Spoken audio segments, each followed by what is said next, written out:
Hello everyone, কেমন আছো তোমরা সবাই? আশা করি সবাই খুব ভালো আছো। আমিও অনেক ভালো আছি। আর আমাদের এখানে পড়েছে অতিরিক্ত গরম, মানে বলার মতো না। সেটা তো তোমরা দেখেই বুঝতে পারছো রৌদ্র দেখে।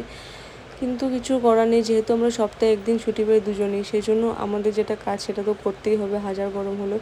সেইভাবে আমাদের একটা জায়গায় যাওয়ার ছিল, অনেক দিন ধরে যাওয়া ভাবছিলাম, বাট যাওয়া হচ্ছিল না। সেই জন্য সেদিন ছুটি পেয়েছিলাম, তাই চলে গেলাম আমি আর আমার বর মিলে একটা জায়গায়।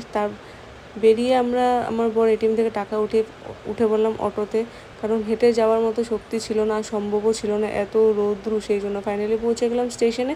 কি ভাবছো কোথায় যাচ্ছি? বেশি দূর যাচ্ছি না, একটু পরে তোমরা বুঝতে পারবে কোথায় যাচ্ছি। তারপর আমার বরের এত গরম লেগেছে, তাই কিনে নিল আমুল কুল। সেটা কিন্তু আমারও খুব ভালো লাগে। আর তার সঙ্গে আমাকে কিনে দিল একটা মিনি ডেয়ারি মিল্ক। আমাকে বললো যে এটাই খাও। ঠিক আছে, আমার ফেভারিট এটা। তারপর আমাদের ট্রেন চলে আসলো। ট্রেনে দেখলাম ট্রেনে তো এত ভিড়, বসার তো জায়গা নেই। দাঁড়িয়ে যদি যাই সেখানে সিদ্ধ হয়ে যাবো, সেই জন্য একটা কোনাতেই দাঁড়িয়েছিলাম। তারপর আমরা ফাইনালি পৌঁছে গেলাম। তোমরা কি বুঝতে পারছো আমরা কোন জায়গায় গিয়েছি? যদি বুঝতে পেরে থাকো অবশ্যই কমেন্ট বক্সে জানাবে, আমিও বলবো আমি কোথায় গিয়েছি। তারপর যে জায়গায় আমরা যাব সেটা স্টেশন থেকে বেশি দূর ছিল না, ভেবেছিলাম সেখানে গিয়ে গরম কমাবে, কিন্তু না, সেম গরম ছিল। তারপর আমরা পৌঁছে গেলাম কার্বি স্টুডিও। আসলে এই দাদাটা আমার বিয়ের ফটোগ্রাফি করেছিল, আর দাদা ফোন করেছিল যে আমাদের বিয়ের অ্যালবাম চলে এসেছে, তাই আমরা সেটাই নিতে গিয়েছিলাম। তারপর আমাদের বাড়ি ফেরার পালা।